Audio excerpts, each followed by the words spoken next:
Yeah, just turn me up a little bit. Yeah. Well, we're light tonight. I think it's because people chose between beautiful outside weather and Tim. And that's it's like you can't win against that. I did have a number of people tell me they wouldn't be here. That's nice. Not really. I mean, it's nice to know that they contacted me, but that's okay. Everybody okay? I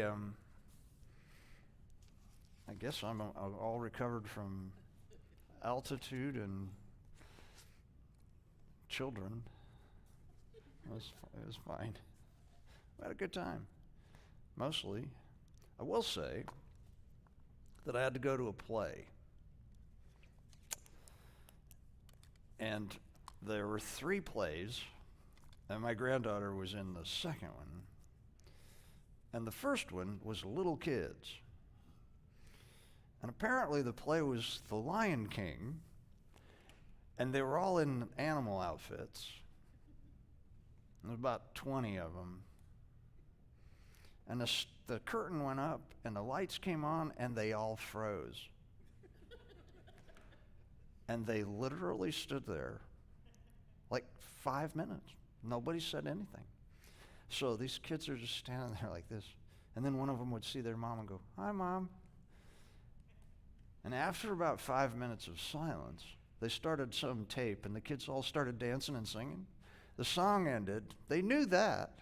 The song ended, and they all went back to just standing there. That lasted, there were 3 long sections of silence and 2 songs. And I'm thinking, how much did those parents pay for those kids to go to these drama classes for the last 5 months to do that? So my granddaughter's play starts, and I'm not critical, but I couldn't figure out what was going on. And then all of a sudden, about 5 kids got together in the middle of the stage during this play, and they're talking amongst themselves very quietly. Well, apparently, they'd all forgotten their lines, and the next line that one of them knew was like 3/4 of the way through the play.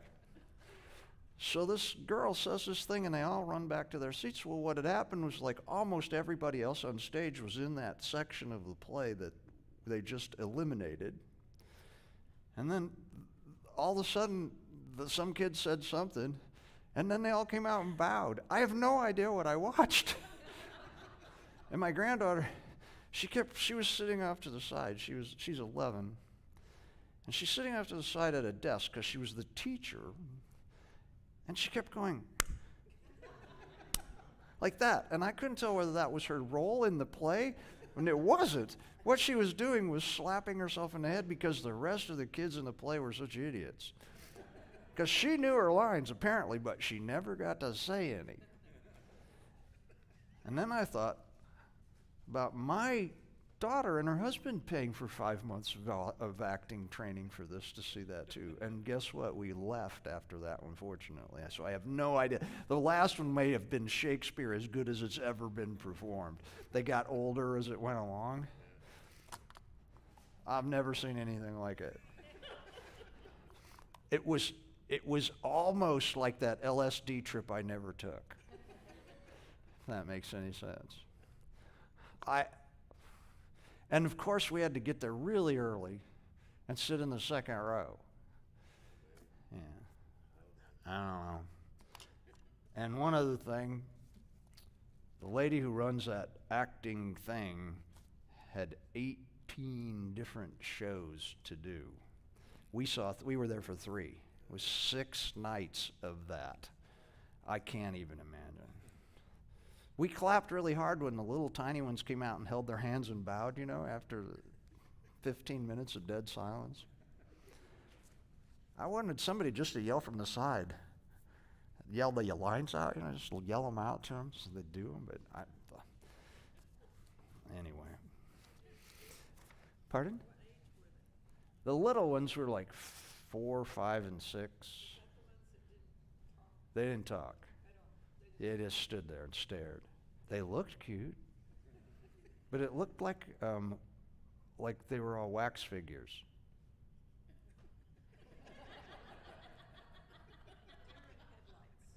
Pardon? Oh, yeah. 20 deer in headlights.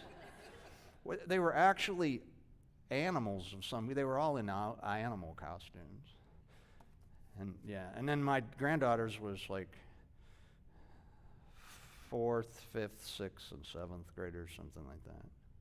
But they actually met in the can you imagine you go to a play and the actors meet in the middle of the stage and they go like this to everybody else and they talk for a while and then they say, we don't remember any of our lines, so we're just going to start where we remember.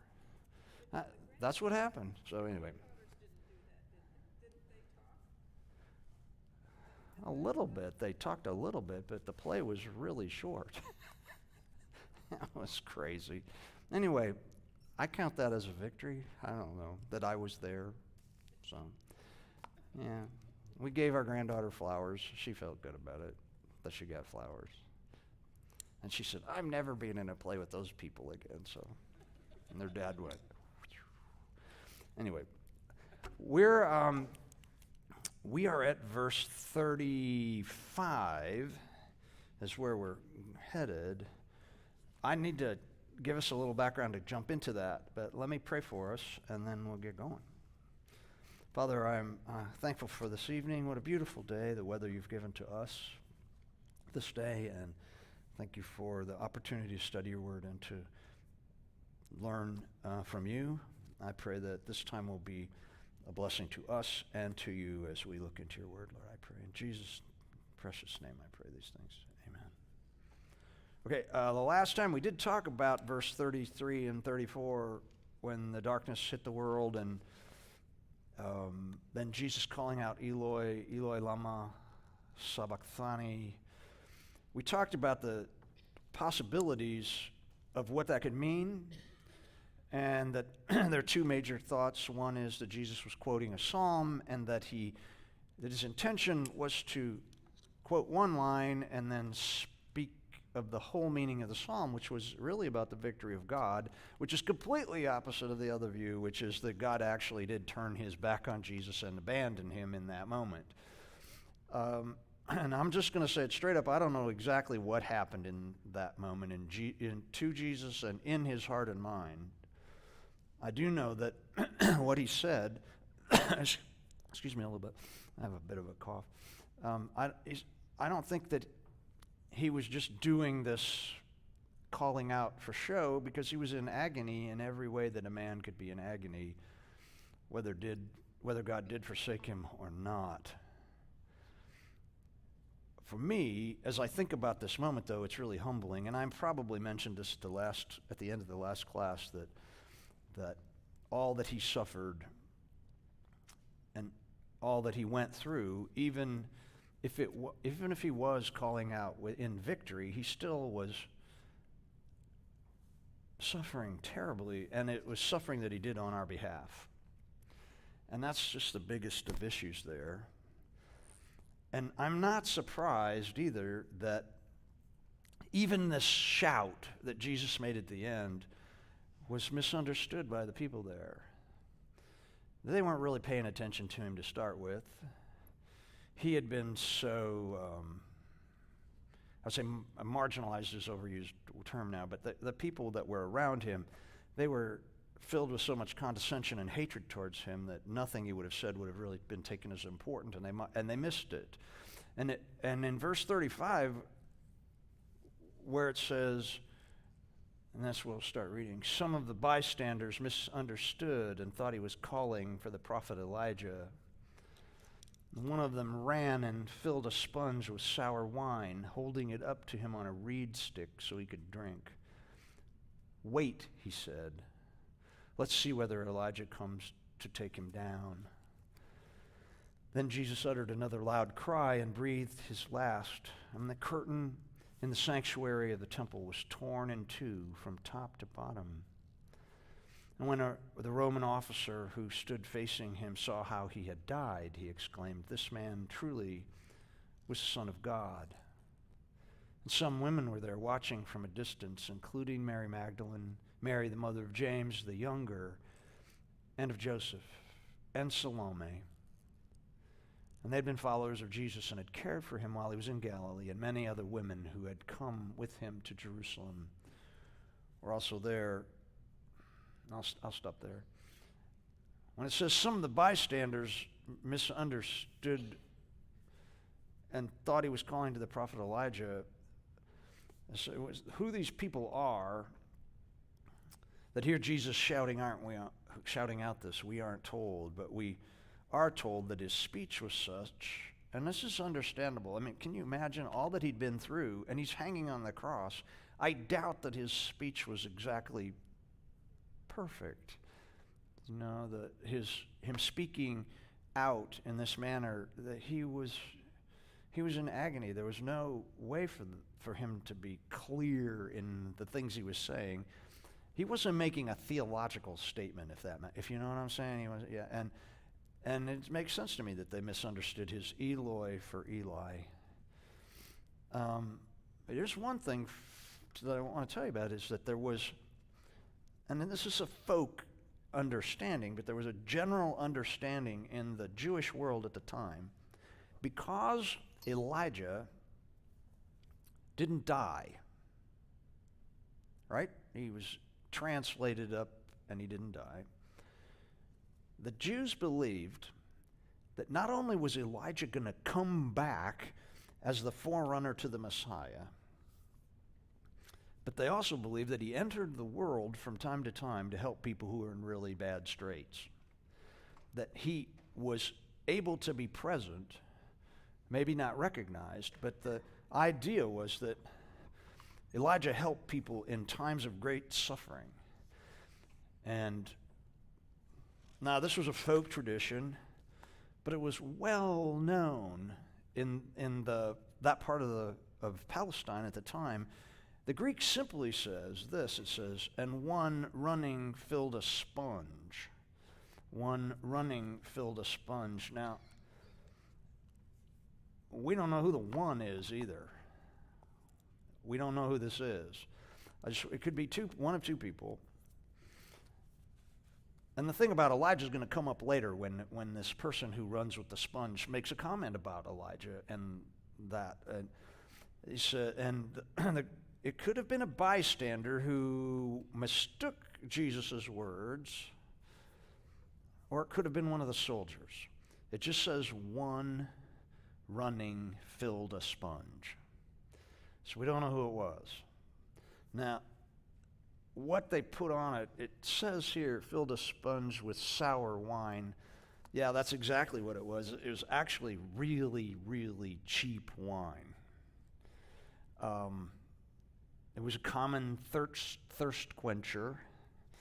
Really, really cheap wine was a common thing that people drank, just when they were thirsty.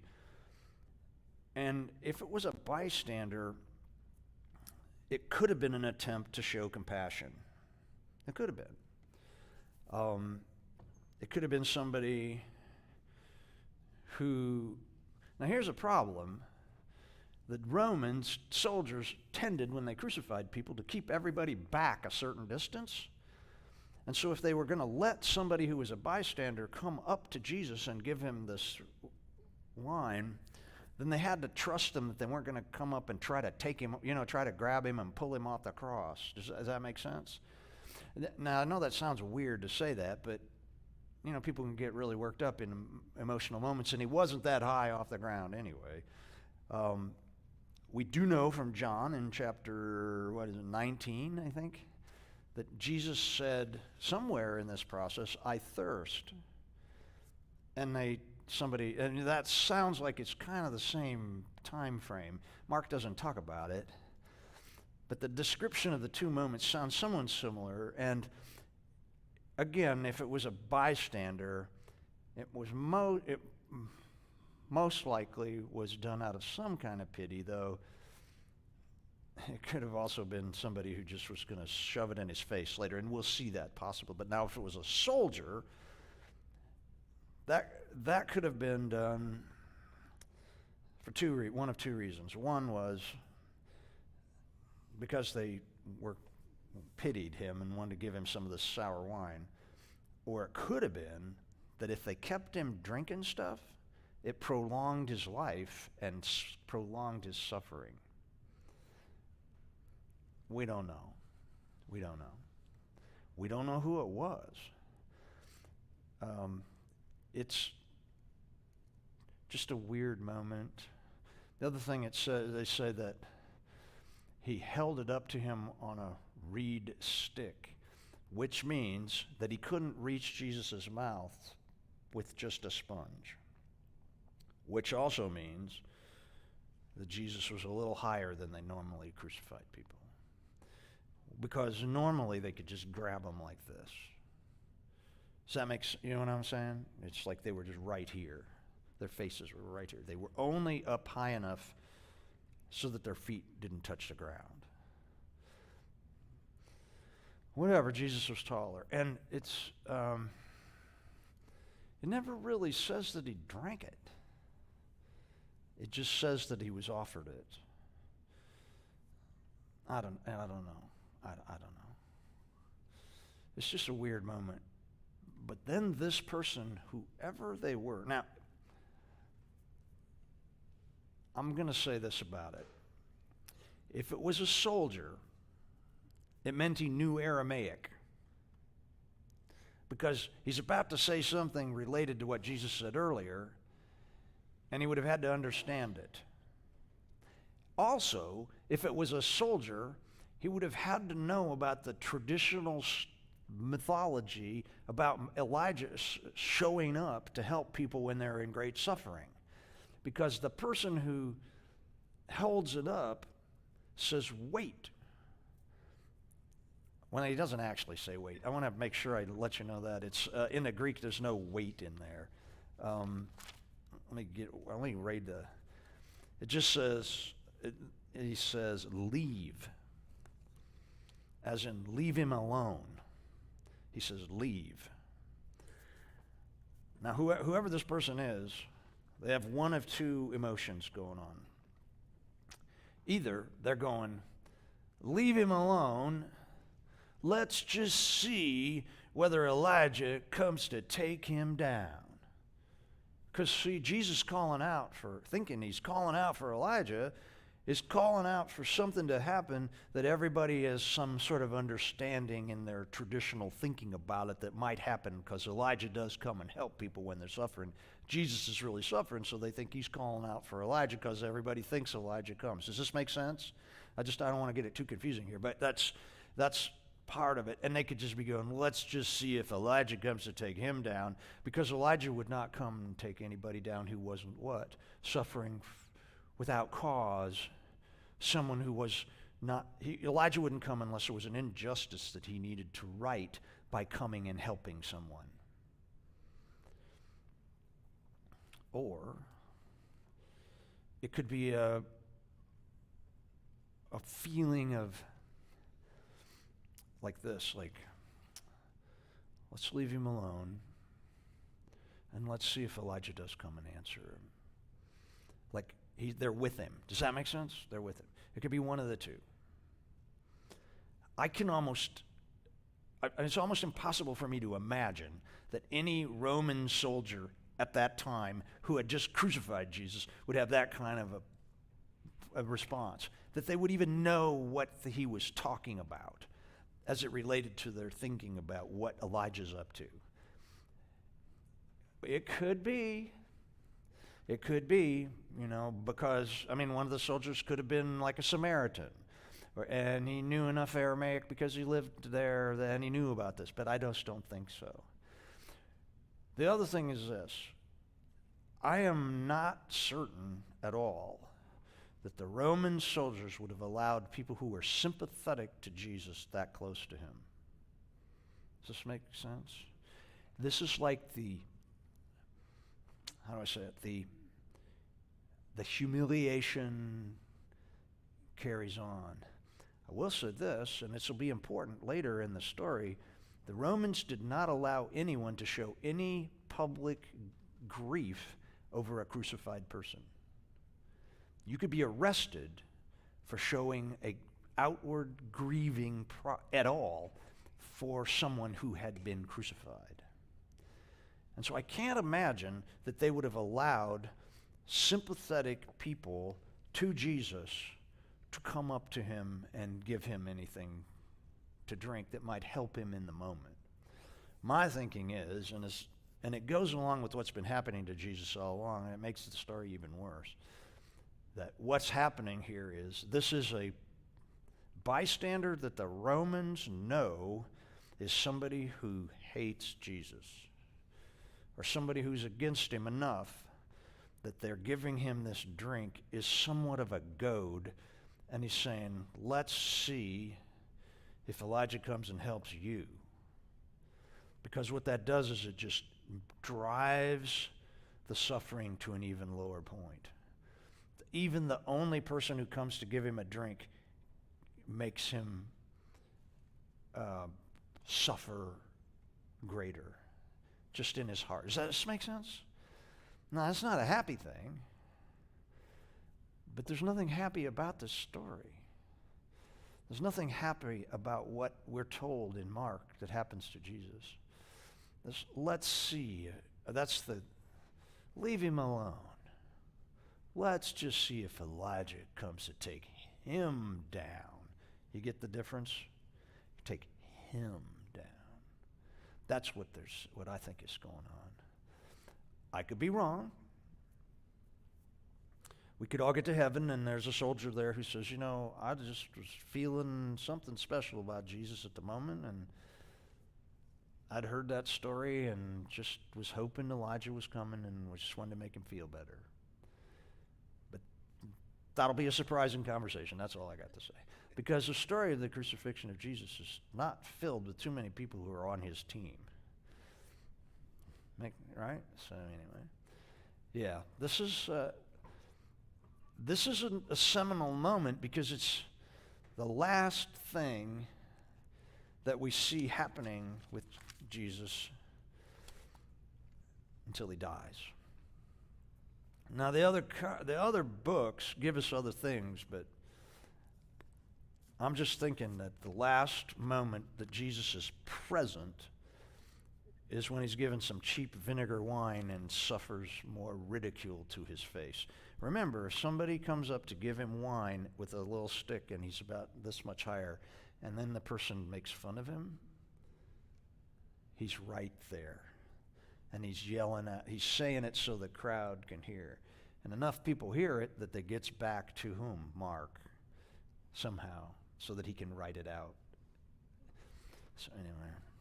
Well, verse 37, goes, then Jesus uttered another loud cry and breathed his last. Now, the Greek is a little different. I'll just read it to you. But Jesus having uttered, letting go a voice great, breathed his last. Now, there's a bunch of stuff related to this. Crucifixion was a silent death. Most people crucified died with almost no sound at all. They died from exhaustion from being out in the elements for days. They just eventually either drown in their own fluids or their bodies just gave out. They didn't holler out anything. They didn't curse the Romans. They didn't do much of anything. And this is why the Roman soldier, he has a response to this. It's like, I'm sure he'd seen tons of people die, and they'd never said anything. There was this statement by Mark that Jesus makes a great noise at the time of his death. Just the fact that he was able to work up a sound that was loud enough to catch the attention of everybody is pretty amazing. Now, some say that this shout by Jesus, they say that it was a shout of victory. Jesus is yelling out, "Rah, I'm winning." I don't know about that. That it's a sign that he was willing, that others say this shout was that he was letting everybody know that he was willing to give his life up for other people. And other people say that the sound was complete despair over his total abandonment. We're not told. But we are told that Jesus' actual death was accompanied by some sort of huge hollering out. Something that was just moving in his soul that caused him to scream out. That's what that word actually means. And when it says that he died, it's a euphemistic word that in the Greek actually means to breathe out. And there's, you know how we say, my uncle passed, right? We say somebody passed. We don't say they died anymore, they passed. Why? Because we don't want to say they died. We have doctors are not allowed to say that somebody passed away. They're not allowed to say, emergency room doctors, they're not allowed to say, I'm sorry, your uncle passed.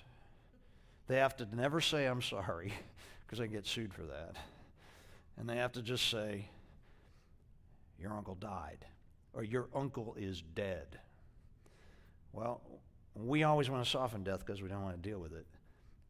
In the culture of the first century in Palestine, what they said to people when someone died, they didn't say, Joe died. They said, he breathed his last. That's exactly what he puts in here. Now, there's an interesting aspect about this because in all three of the other accounts of the death of Jesus, they say that he released his spirit. You've heard that phrase for Jesus' death in the other three Gospels. All the other three say he released his spirit. Now, what's interesting is that the word for breath and the word for spirit are the same in Greek. It's the same word. And so,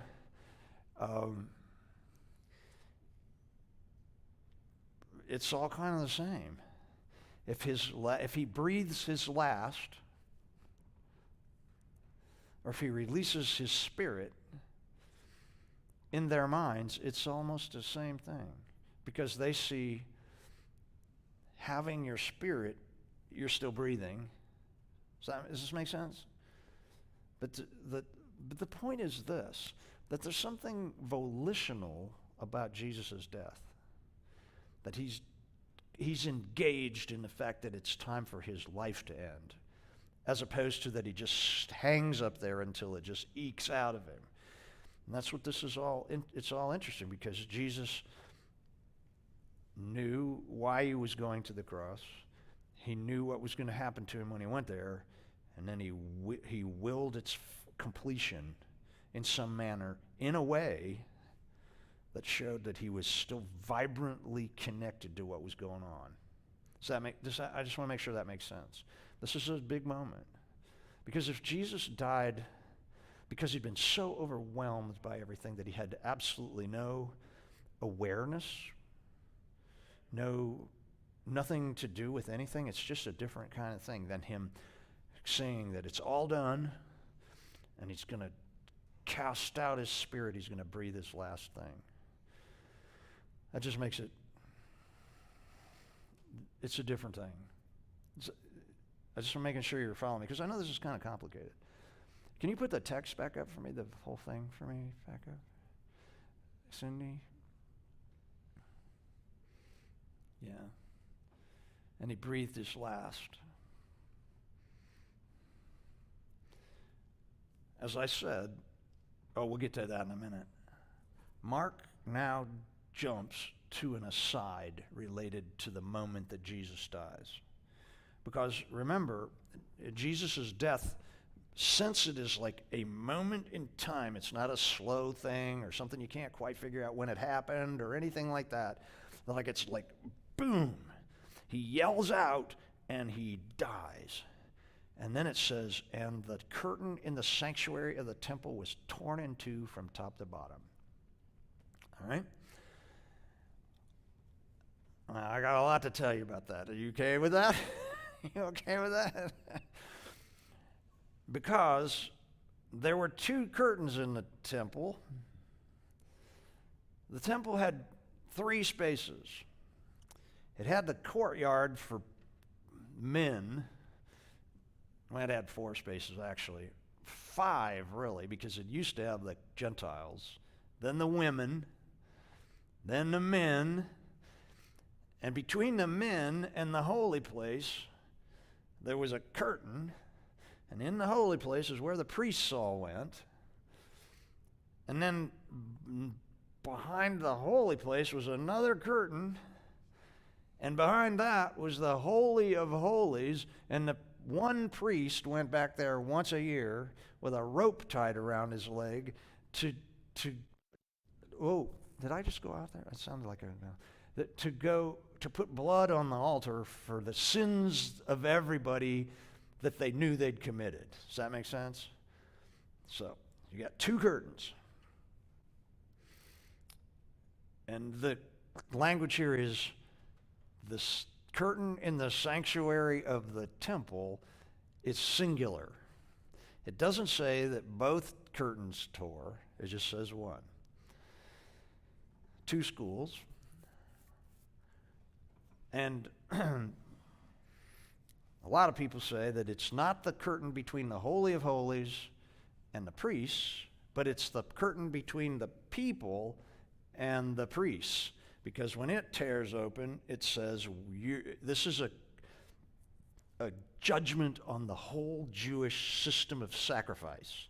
The sacrifices are done, and that the curtain is torn, and we don't need priests anymore to bring us to God. Does that make sense? We don't need the priests anymore, because we can go straight to God, because that curtain has been opened up. If that had happened, and by the way, Josephus mentions this happening, along with a lot of other unusual things that happened in the temple around this time. So it's not like this is just the only place that anybody talked about it. And apparently, it took a long time to fix the curtain, because it was woven without any seams.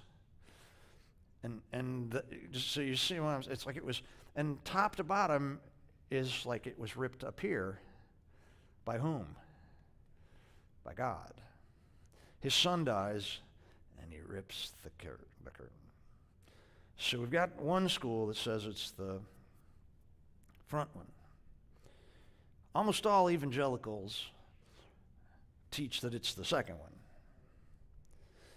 because that ripping open means that the priesthood, but remember now, if the inner one ripped, most of the people wouldn't know about it, because they wouldn't have seen it. But the priesthood now can see that they can enter into the presence of God, because that was where God lived, in there. Does that make sense? God lives in that Holy of Holies space. His presence there. The whole thing was to get God to come back and physically be present in there. That was what we were trying to get the whole nation cleaned up, and so that God would be in there like he had been in the tabernacle out in the wilderness. But that point is, this is ripped open, and now access to the space where God lives is open to everybody. But the problem is that only the priests would know about it. They could have talked about it, but they would be the only ones who knew that it happened. Now, the Catholics believe it was the second one.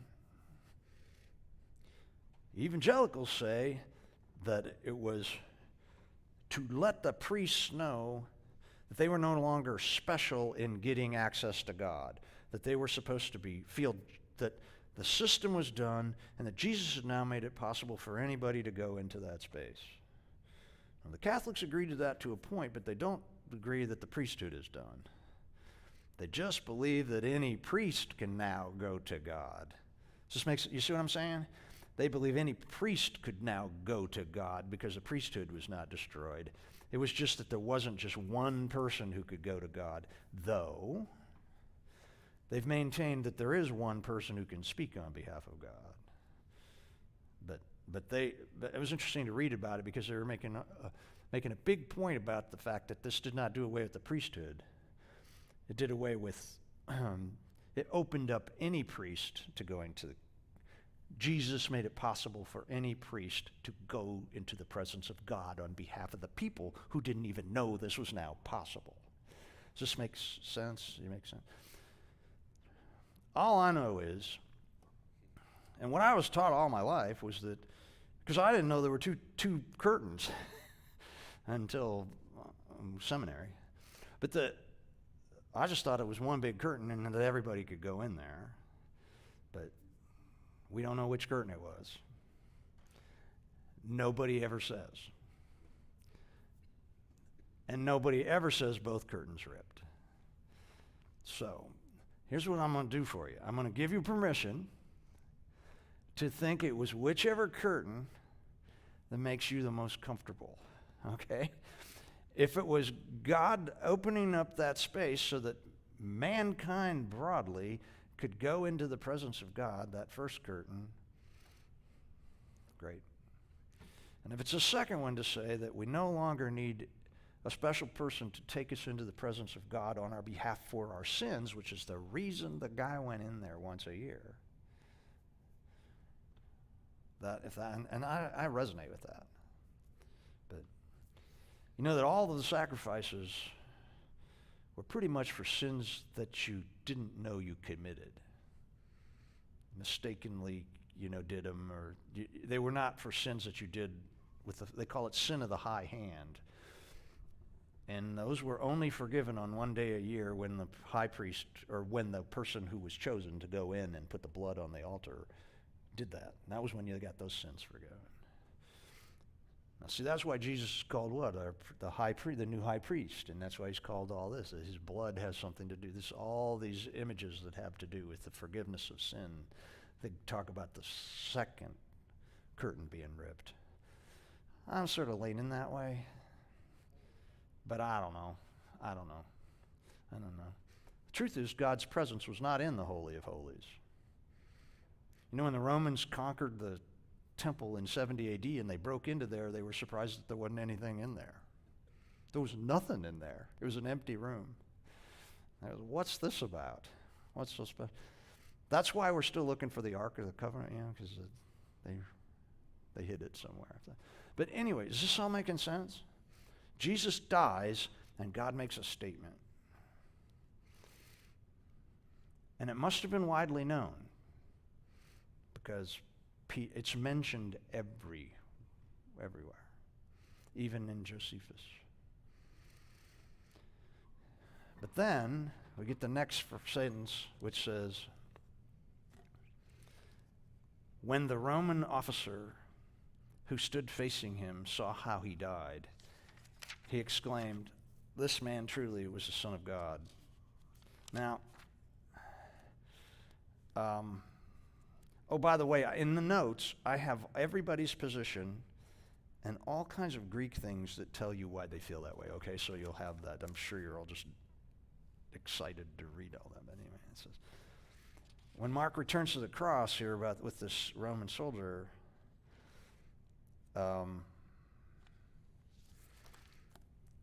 he says, when he saw how he died, he exclaimed, "This man truly was the Son of God." Now, remember, this guy had seen lots of people die, right? And most of them died silently without any kind of thing. And he saw Jesus holler out and die immediately from this great screaming out. And he is moved by this. Now, don't for a minute. Now, I just have to tell you, the Greek is not articulated. It does not say the Son of God. It doesn't say a Son of God. It just says this man was Son of God. Okay? The Greek is not articulated, and so, first off, if he's a Roman soldier, he believes in multitudes of gods. And so his statement could be, meaning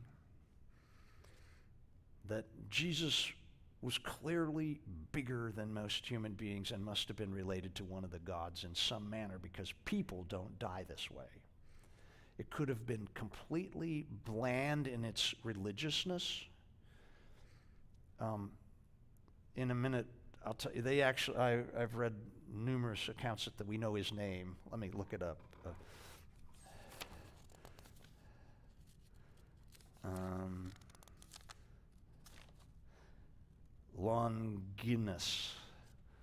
Longinus.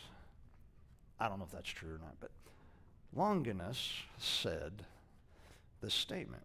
Now, it could have been just a general statement about the amazing character of this man who just died. A lot of people, though, say that the articulation of it in the Greek is not important, that the articulation can be added because it's true in Greek. I mean, some things are articulated and some things aren't. And so they're saying that this is an important moment, that he's actually saying that this man was the Son of God. He wasn't saying he was the son of a god. He was saying he was the Son of God because this is the first time that anybody in the whole story of Mark actually states exactly correctly who Jesus is. And this statement by a Gentile Roman soldier is the beginning of what will become the gospel being accepted by everybody. You see what I'm saying? It could be. It is pretty amazing that Peter talks about Jesus. He says, "You are the Christ, the Messiah." And then we get some other place. We get, I think it was it Pilate? No, it was it was the chief priest who said, he said, "Are you the Messiah?" He stated the right term for him, the King of the Jews. I think this was, "Are you the King of the Jews?" But this is the first person who says straight up, just by examining who Jesus is, Son of God. Son of God. By the way, the word that says torn for the curtain is only used 3 times in the gospel. And the first one is the sound of God tearing the sky open to say that Jesus, when he was being baptized, "This is my son in whom I am well pleased." And the second time it's used is when God tears open the sky and he speaks into at the transfiguration and said, "This is my son, listen to him." And the third time that the word is used is when the curtain tears open. And there's no statement, but right after that statement, what is said? He is the Son of God. But it's said by a Gentile Roman who has now been shown to have seen the truth about Jesus, as will happen with tons of Gentiles. And who is the primary audience of the book of Mark? Gentile Romans. Gentile Romans. Is this making sense? This makes sense? So I can see that. I can see that Mark is working that Peter talked about it this way when he talked to people in Rome. I can hear him saying, folks, the first person to actually accept the fact that Jesus was the Son of God? He was one of you. He was a centurion. Now remember, centurions were lifers in the army. They were hardcore people. This guy was so hardcore that his job was to crucify people. And yet he's the one who recognized, by the way Jesus died, that there was something different about him, and that he was the son, that he had to be bigger than a human being. He's the Son of God. You need a break. So let me give you a break. This is a lot of stuff to think about, so we'll take a few minutes. We'll come back.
I'm not putting you to sleep, am I?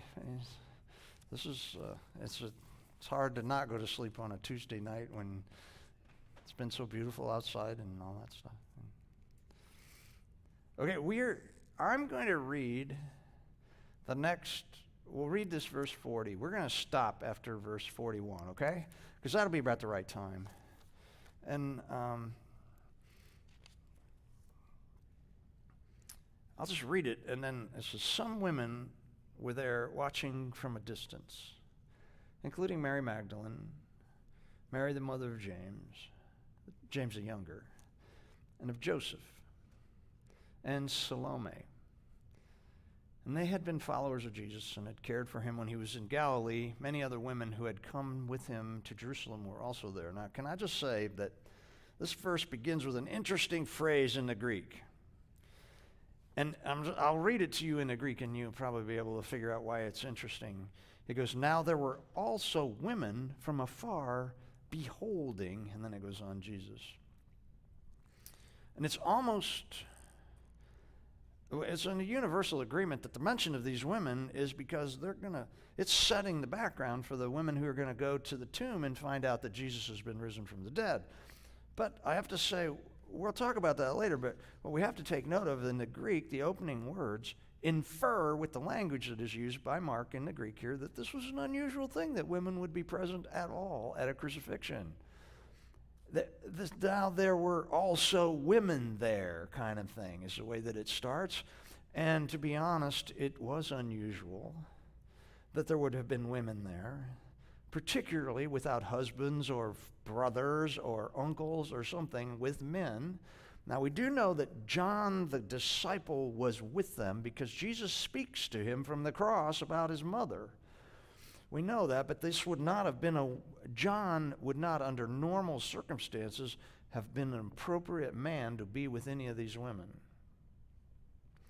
It's almost unimaginable, unless a woman was, now I'll have to explain this in a second, either terribly wealthy or terribly, what's the right word, immoral, to be at this location at this moment.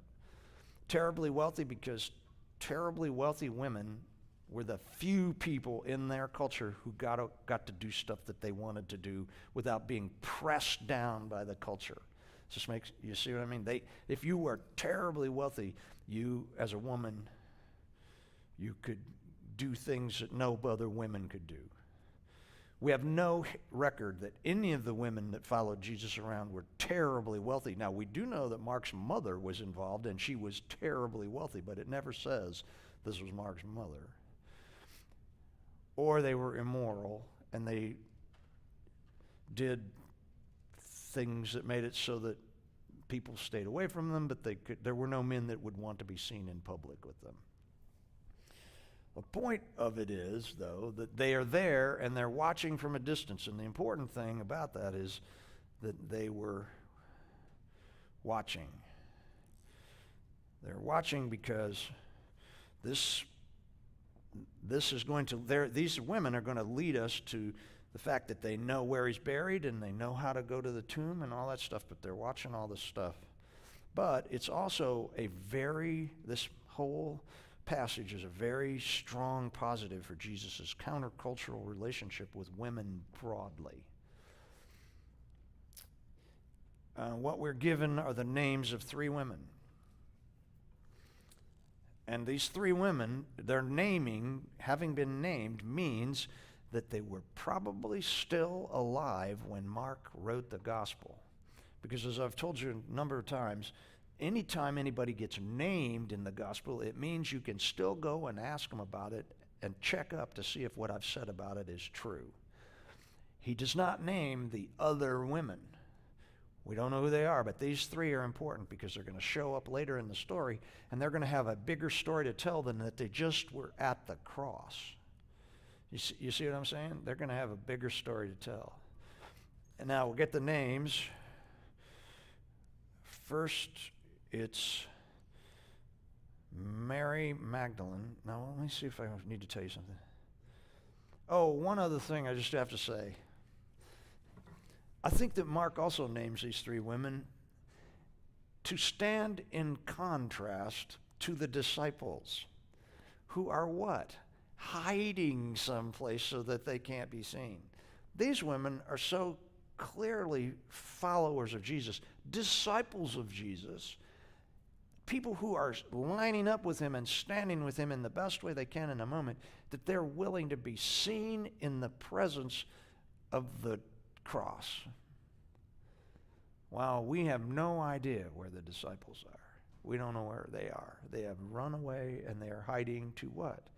Save their own skins. Yet these women are perfectly willing to be seen near the cross. Now it says they're standing afar, but they're still standing where people knew they were there. Okay, now, Mary Magdalene, we know about Mary Magdalene.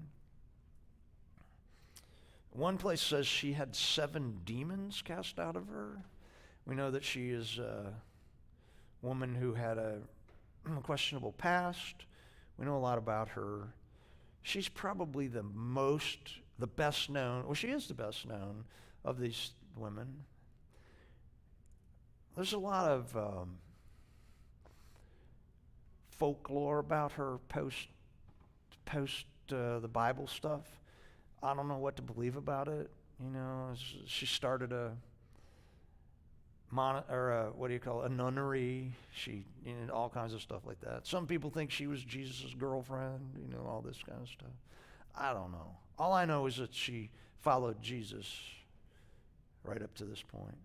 And she's the first one named because she's going to be engaged in every other aspect of the story as we have it. Now, by the way, probably at least a third of all women in that time were named Mary. So, of course, we get another one. Now it says Mary, the mother of James the Younger. I just have to tell you that's James the Younger is the nice way to do it, because it could also mean James the Shorter or James the Less Prominent. It could mean the word just simply means smaller in something, because it's generally an adjective to go with something else, but we get James the Younger. And Joseph, it's really, in most texts, it's Joseph.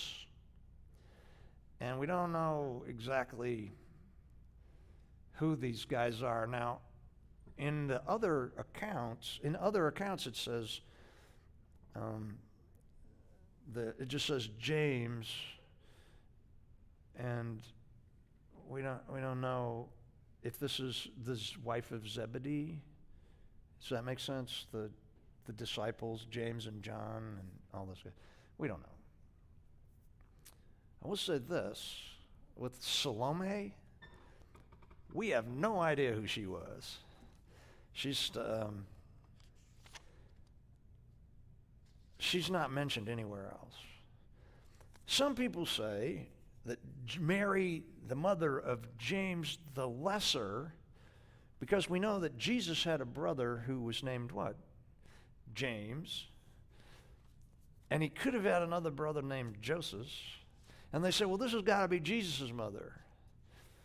Well, can I just tell you, if Jesus' mother was somebody he wanted to name, he'd have probably just said, and Jesus' mother was there. He wouldn't have named the brothers. But I don't know. We don't know. And we don't know anything about, as I said, about Salome. But she must have been known to Mark's audience. All of these women must have been known to Mark's audience, because he names them in a way that we all just can assume that we know who they are.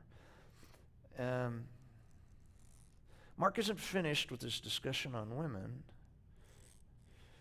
He does add a short appendage on there. It says, and many others who would serve Jesus. And now we don't know exactly what it meant. When it says served him, when he was in Galilee, it probably meant they made food for him and sewed up his clothes if they ripped and washed the laundry and stuff. That's kind of what service would have been, but we don't know that. All we do know is that says it says literally in the Greek, having come up with him from Jerusalem. And this is a phrase of unity, that these people had traveled with him, they'd served him. And we have to never forget this. The strongest picture of the followers of Jesus at his lowest moment are women. And can I tell you how crazy that would have been in their world to talk about women at all? Women were considered the essence of weakness. Everything about them. You know what Jewish men prayed every morning? They prayed, thank you for my life and that I am not a woman. This is like so baked into the culture. It was so baked into the culture that it's almost, well, I think I might have mentioned this, but if you read other literature from the time, women are only mentioned as almost imbeciles in the stories, naive, okay, I'll use that word, or as sexual, objects. In all plays, read Greek plays, read this, you're not going to run into women that have bravery or character, or they just don't talk about women that way. And that's the way women were property. For us to get to the moment of Jesus' death, and Jesus has just been declared to be the Son of God, and the very next thing that we get are that women are the people who are there watching this and seeing what's going on, and they're a part of the story, is almost unimaginable in their world. And we need to take note of that. Because at this great moment, Jesus is saying the Word of God is saying there were individual women who stood with me when my disciples ran. I think it's important. I think it's important because what it does is it elevates the dignity of women at a level that nobody was doing. To us, it's a no-brainer that women have minds. It's a no-brainer that women have dignity, that women can think for themselves and they can do things that are amazing and never would have crossed their minds in that world. The fact that they're there with Jesus in Jerusalem says that they were willing to go against the cultural norms to be with him, even in the absence of responsible men. And that's important. They are there in the absence of responsible men. Their presence as women without a responsible man would put their characters in jeopardy. They didn't care. Why? Because they wanted to stay as close to Jesus as they could in his last moments, because Jesus had stayed as close to them as he could through all of the years of his ministry.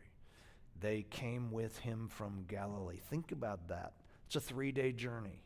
They traveled with Jesus to Jerusalem. They were just as present as the disciples. And they also saw him die. They knew he was dead. And I think that's important. I think it's important. It's a good place to stop. It's about right time. You know what we're going to get to next? We're going to get to Jesus getting buried. Then we're going to get to Jesus being raised from the dead in a very short little passage. And then guess what happens? We're done.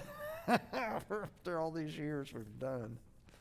So, hey, I appreciate you guys being here. Thank you. Thank you. And next week we'll get Jesus buried, okay? All right.